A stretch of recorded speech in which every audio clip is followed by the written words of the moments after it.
Mavi mavi göylerde ay doğan zaman sevgi yağdırar, bizi yandırar.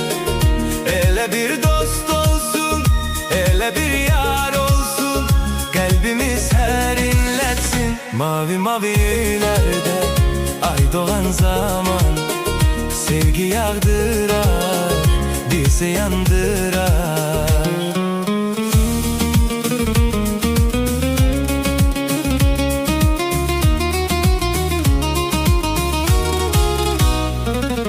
Uca uca dağlar göyleri öpende, susamış semalar denizi öpende.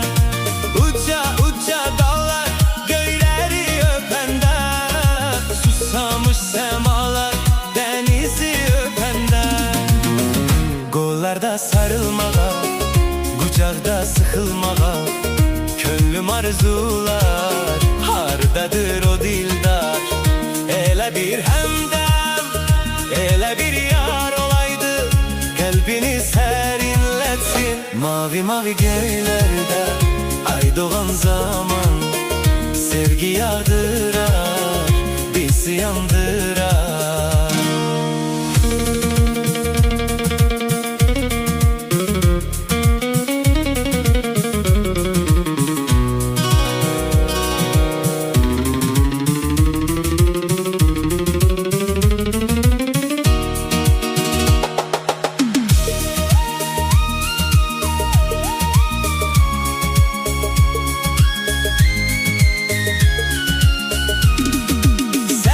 Serin mehler saçları okşayar, hisseder güneş yanağı tumarlar.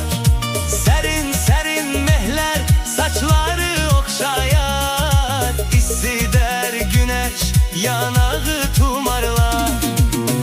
Nefesin istisine, elin tumarına, ruhum esret kalır, kimse toxunardı. Ele bir hemdem, ele bir yar olaydı, kalbini serinletsin. Mavi mavi göylerde ay doğan zaman sevgi yağdırar, bizi yandırar.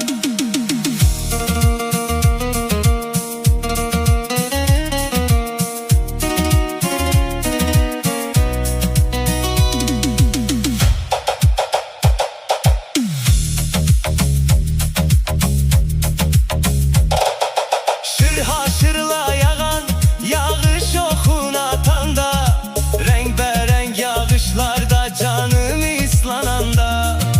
Şır haşırla yağan yağış okun atanda, rengarenk yağışlarda canım ıslananda. Sevgide üzmeye, batıp yok olmağa, yüreğim berk döyünür, hayallar oyanır. Ele bir hemdem, ele bir yar olaydı, kalbini serinletsin. Mavi mavi göylerde ay doğan zaman sevgi yağdırar, bizi yandırar.